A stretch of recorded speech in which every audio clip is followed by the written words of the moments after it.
चलो देखो, आज हम लोग पढ़ेंगे सुप्रीम कोर्ट। सुप्रीम कोर्ट को ही सर्वोच्च न्यायालय बोलते हैं, नहीं सुप्रीम कोर्ट को ही सर्वोच्च न्यायालय बोलते हैं या फिर अपेक्स कोर्ट बोलते हैं ना।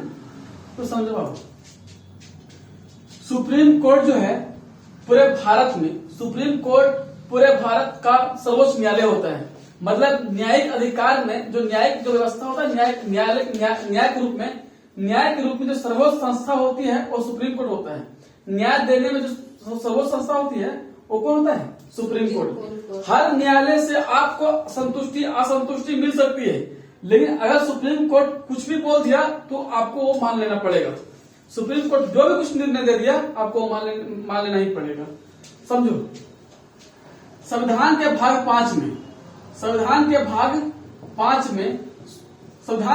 5 में सुप्रीम कोर्ट का उल्लेख बताया गया। नहीं, संविधान के भाग 5 में सुप्रीम कोर्ट का उल्लेख है, जिसमें से अनुच्छेद 124 से 147 तक 124 से 147 तक सुप्रीम कोर्ट के बारे में बताया गया। इसे क्या क्या कार्य है, क्या क्या फंक्शन होगा, उसके बारे में बताया गया है। हमको ये बताइए कि आप लोग अधिनियम पढ़े होंगे, पढ़े थे अधिनियम? एक अधिनियम पढ़े होंगे 1773 का अधिनियम पढ़े थे। 1773 का अधिनियम को हम लोग बोलते हैं रेगुलेटिंग एक्ट। नाम सुने? रेगुलेटिंग एक्ट बोलते हैं, ठीक है। तो 1773 के अधिनियम में ही सुप्रीम कोर्ट की स्थापना हुई थी। 1773 के अधिनियम में ही सुप्रीम कोर्ट का स्थापना हुआ था। इसी को ही बोला गया था फेडरल कोर्ट, ठीक है। इसी को कुछ बोला गया था फेडरल कोर्ट।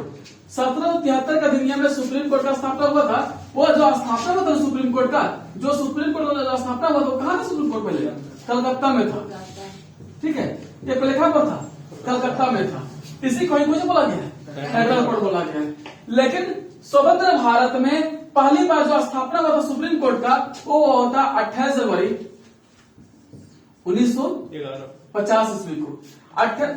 स्वतंत्र भारत में पूरे जब भारत देश आजाद हुआ था, भारत देश आजाद होने के बाद 28 जनवरी 1950 ईस्वी को नया सुप्रीम कोर्ट बनकर आया था। वो सुप्रीम कोर्ट कहाँ बना? दिल्ली में, है ना। वो सुप्रीम कोर्ट कहाँ बना? दिल्ली में बना। वो सुप्रीम कोर्ट बना है दिल्ली में। जो उस समय में पहली बार जिस समय सुप्रीम कोर्ट बना था 28 जनवरी 1950 ईस्वी को, उस समय सुप्रीम कोर्ट में जजों जो संख्या थी उस समय कितना था? 8। उस समय जजों संख्या कितना था? 8। कोई दिक्कत हुआ यहाँ पर?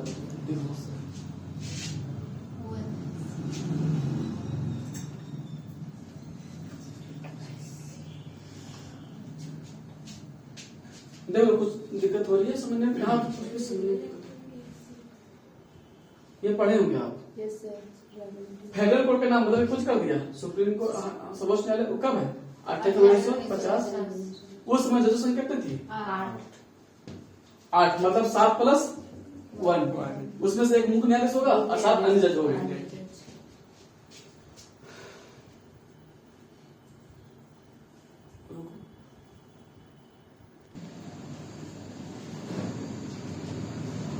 जिस समय नया सुप्रीम कोर्ट बना था उस समय कितने जज थे? 8। उस समय 8 जज थे, लेकिन अभी वर्तमान समय कितना जज है? 34 जज है। अभी सुप्रीम कोर्ट में कुल 34 जज है। अभी सुप्रीम कोर्ट में कितना जज है? 34 जज है। मतलब हम बोल सकते हैं 33 + 1। हम बोल सकते हैं 33 + 1।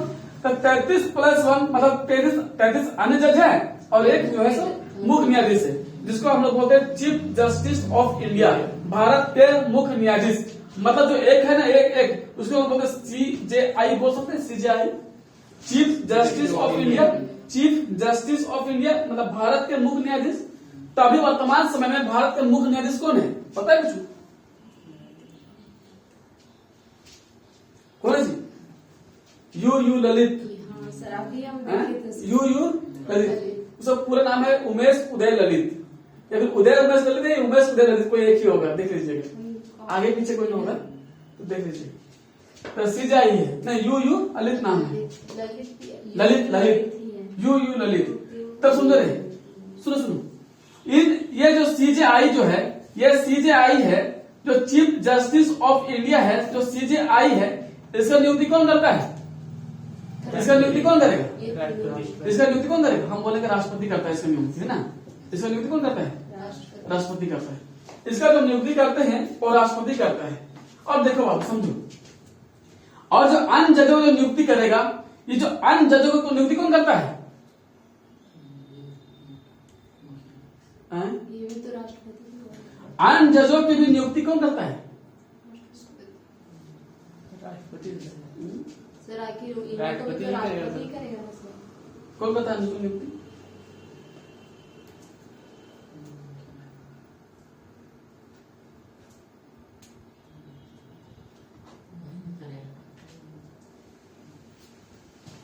देखो समझो, सुप्रीम कोर्ट के मुख्य न्यायाधीश को नियुक्ति करने के लिए, सुप्रीम कोर्ट के मुख्य न्यायाधीश का नियुक्ति करने के लिए 2 पैनल होती है।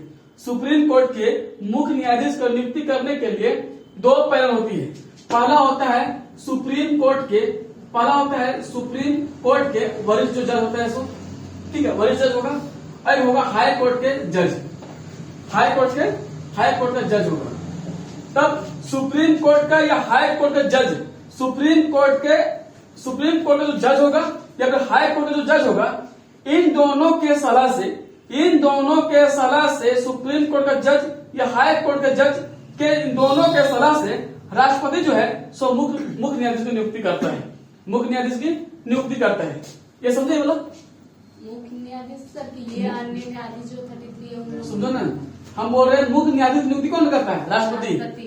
लेकिन मुख्य न्यायाधीश की नियुक्ति राष्ट्रपति करता है, लेकिन किसकी सलाह पर? सुप्रीम कोर्ट का जो जज होता है वरिष्ठ जज और हाई कोर्ट का जज, ये इन दोनों की सलाह से राष्ट्रपति जो है वो सुप्रीम कोर्ट के मुख्य न्यायाधीश की नियुक्ति करता है। उसके बाद समझो, अब 33 अन्य जजों की नियुक्ति भी राष्ट्रपति ही करते हैं।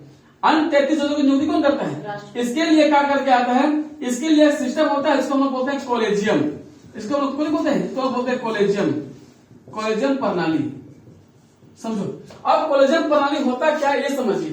कॉलेजियम प्रणाली ये होता है कि 33 जजों में से, ठीक है, सभी जजों में से 33 जजों में क्या होता है? एक कॉलेजियम प्रणाली होती है। कॉलेजियम प्रणाली में से कुल 5-6 जज होते हैं। 5-6 जज होता है। 5-6 जजों में से ये तय किया जाता है कि कौन सा जज सबसे वरिष्ठ है या फिर कौन सा जज सबसे योग्यता वाला है। सो जो जज सबसे योग्यता वाला होगा वही जज जो है सो अन्य जज में शामिल हो जाएगा। इस प्रकार से 33 जज ये है और एक जज सुप्रीम कोर्ट का मुख्य न्यायाधीश। इस प्रकार से हमारे वर्तमान समय में सुप्रीम कोर्ट के जजों की संख्या कितनी है? 34। ये अब अगर एग्जाम पूछेगा कि सुप्रीम कोर्ट के जजों की नियुक्ति कौन करता है? राष्ट्रपति। सुप्रीम कोर्ट के जजों की जो नियुक्ति करते हैं और राष्ट्रपति करता है। कोई दिक्कत को समझ में पूछिए।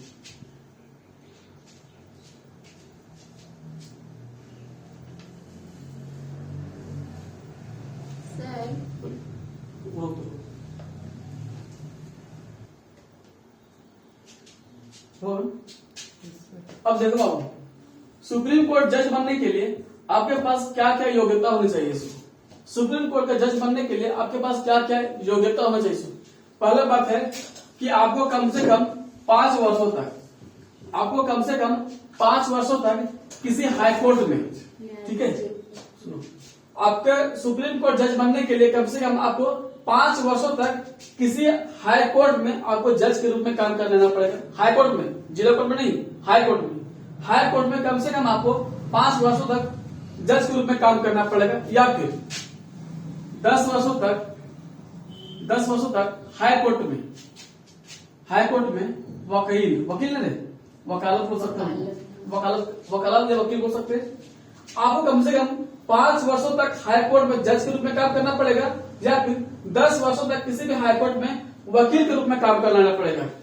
तब और इसके अलावा ये है कि आपको राष्ट्रपति के नजर में, आप जो है राष्ट्रपति के नजर में कम से कम एक अच्छा व्यक्ति होना जरूरी है।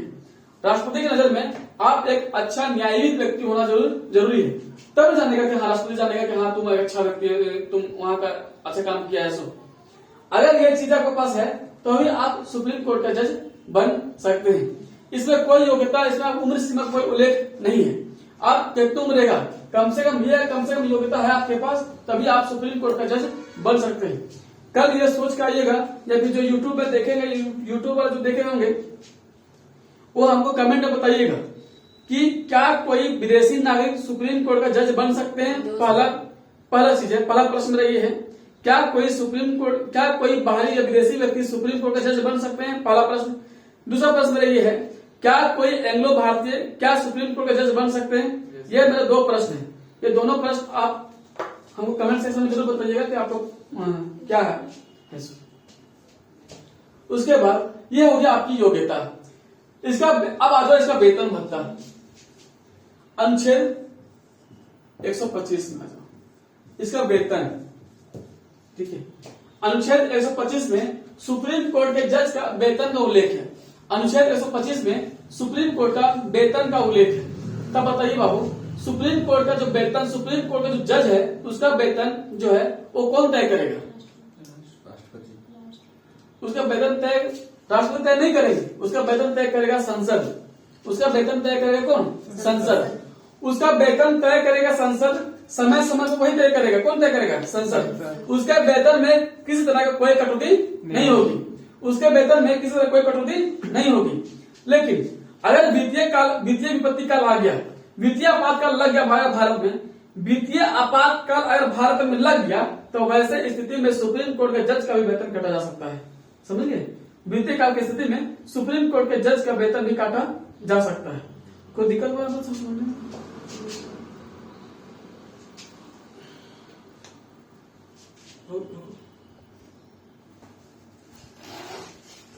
अनुच्छेद 125 हो गया है, अनुच्छेद 126 है ये। अनुच्छेद 126, अनुच्छेद 126 क्या बोलता है?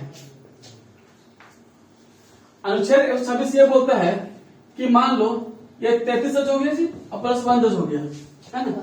14 जज हो गए, तो 33 प्लस 1 126 ये बोलता है कि मान लीजिए सुप्रीम कोर्ट का जो जज हो गया, सुप्रीम कोर्ट के जज का तबियत खराब हो गया, ठीक है, सुप्रीम कोर्ट के जज का तबियत खराब हो गया या फिर कोई विदेश दौरा चल गया या किसी कारणवश इसका पद खाली हो गया, तो वैसे स्थिति में राष्ट्रपति को यह अधिकार है, वैसे स्थिति में राष्ट्रपति को यह अधिकार है कि यहाँ के किसी एक वरिष्ठ जज को, यहाँ में से किसी एक वरिष्ठ जज को, यहाँ में से किसी एक वरिष्ठ जज को उठाएगा और कार्यकारी मुख्य न्यायाधीश बना देगा। समझ रहे? कार्यकारी मुख्य न्यायाधीश बना देगा, मतलब कि टेम्पोररी बना देगा। तू बैठो, जब तक नया चुनाव नहीं हो जाता है, नया मुख्य न्यायाधीश नहीं बन जाता है, तब तक आप टेम्पोररी बना रहिए, वहां पर गद्दी पर बैठा रहिए, ठीक है। ये अधिकार है राष्ट्रपति को। फिर समझो, मान लो ये सुप्रीम कोर्ट का मुख्य न्यायाधीश है, उसका तबियत खराब हो गया, जब बेटी के शादी में चला गया या कुछ कारण हो गया जो इसका पद खाली हो गया, ऐसा अगर पद खाली हो जाता है ना, तो वैसे स्थिति में राष्ट्रपति को यह अधिकार है कि 33 जजों में जो सबसे वरिष्ठ जज होगा उसको जो है कार्यकारी मुख्य न्यायाधीश बना देगा। समझे? जब तक नया मुख्य न्यायाधीश सही से आ नहीं जाता है तब तक। अनुच्छेद 126 यही बोलता है, मतलब कार्यकारी मुख्य न्यायाधीश बनने का अधिकार है। उसके बाद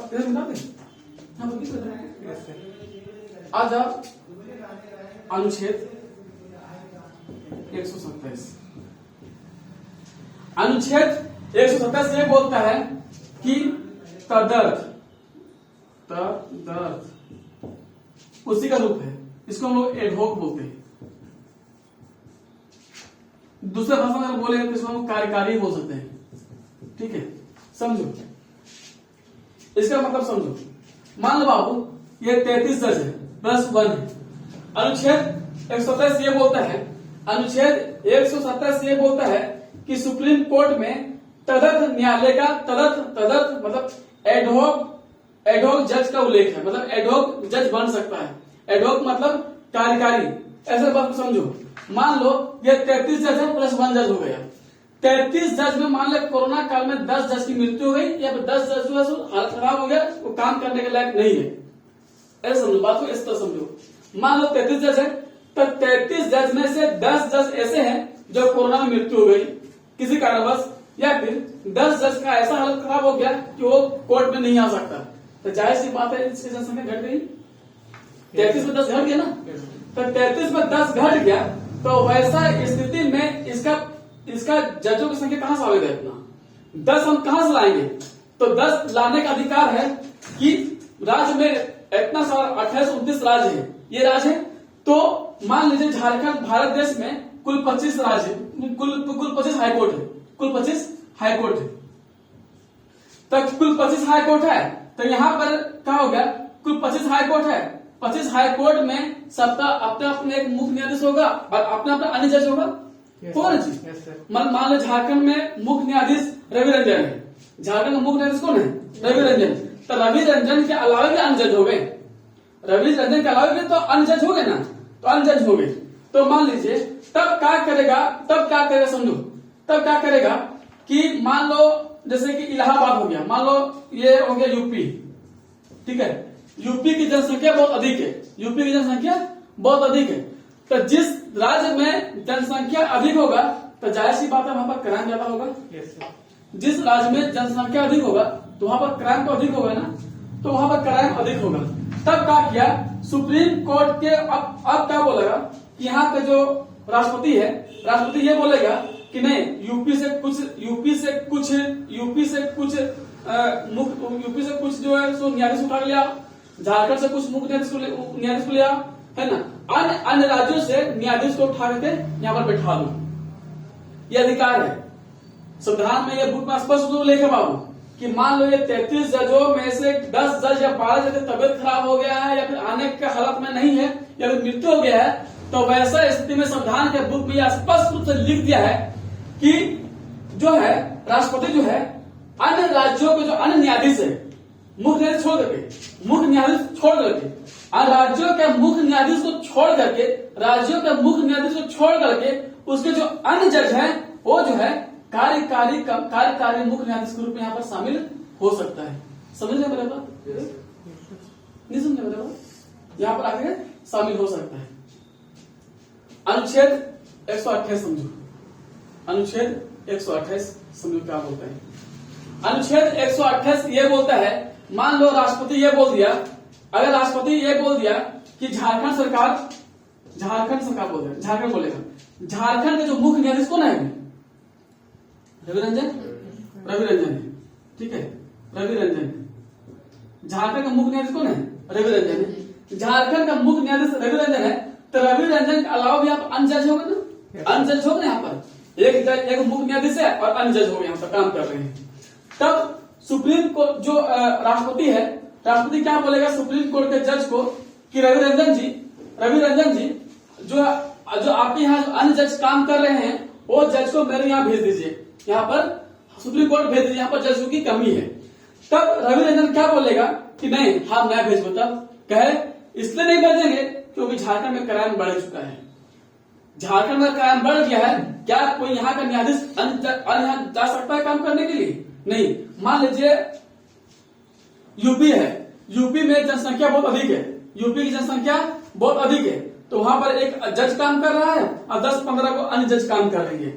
तब यूपी में जनसंख्या बहुत अधिक है, तो क्या यहाँ के जनसंख्या बहुत अधिक है तो जाहिर सी बात है वहां पर क्राइम बढ़ेगा। तो क्राइम बढ़ेगा तो क्या मुख्य न्यायाधीश, वहां का मुख्य न्यायाधीश अपने जज को किसी दूसरे यहाँ भेज सकता है? नहीं भेज सकता है। मान लीजिए आपके घर में तो आपके घर में क्राइम बढ़ चुका है, आप यहाँ चोर चपाटी आता है, चोरी करने के लिए आता है, तो क्या आपके पिताजी घर छोड़ जा सकते हैं बाहर? क्या आप घर छोड़ बाहर जा सकते हैं? नहीं। तो इसी कारण इसीलिए बोल दिया गया कि सुप्रीम कोर्ट में किसी कारणवश अगर जजों की संख्या घट जाए तो वैसे और अन्य राज्य जो है वो जजों के जज को देने से मना कर दे, वहां का मुख्य न्यायाधीश जज को देने से मना कर दे, तो संविधान के बुक में यह स्पष्ट रूप से लिख दिया गया है कि जो वैसा सुप्रीम कोर्ट के जज जो सेवानिवृत्त हो चुके हैं, मतलब जो रिटायर हो चुके हैं, वैसा जज जो रिटायर हो चुके हैं तो उस जज को भी शामिल कर सकता है। नहीं समझे मेरे बात? मान लो 33 जज है, 33 जज है जी, ठीक है, 33 हम फिर समझा रहे, 33 जजों में से 10 जज मर गया या फिर 10 जज मर जाता है या फिर बीमार पड़ गया, कोरोना में हालत खराब हो गया, तो वैसा स्थिति में 10 जजों की संख्या को हम बढ़ाने के लिए 10 जज को लाने के लिए हर राज्य जाना पड़ेगा। तो हर राज्य जाना पड़ेगा। अब मान लो वो राज्य जो है वहां राज्य के जो मुख्य न्यायाधीश है वो जज को देने से मना कर दे, नहीं हम नहीं देंगे जज को, तो यहाँ पर जज तो आएगा नहीं वहां से, कहीं जज आएगा नहीं करेगा, तो क्या होगा? फिर होगा ये। तब फिर क्या बोल दिया गया कि अच्छा ना, तब संविधान में ये भी लिख दिया गया है कि वैसा जज सुप्रीम कोर्ट का वैसा जज जो रिटायर हो चुके हैं, सुप्रीम कोर्ट का वैसा जज जो रिटायर हो चुके हैं वो पुनः आकर के यहाँ पर काम कर सकते हैं। मेरा बात क्लियर हो? अपना वेतन फिर मिलेगा, फिर से वेतन मिलना शुरू हो जाएगा, फिर से उसको वेतन मिलना शुरू हो जाएगा।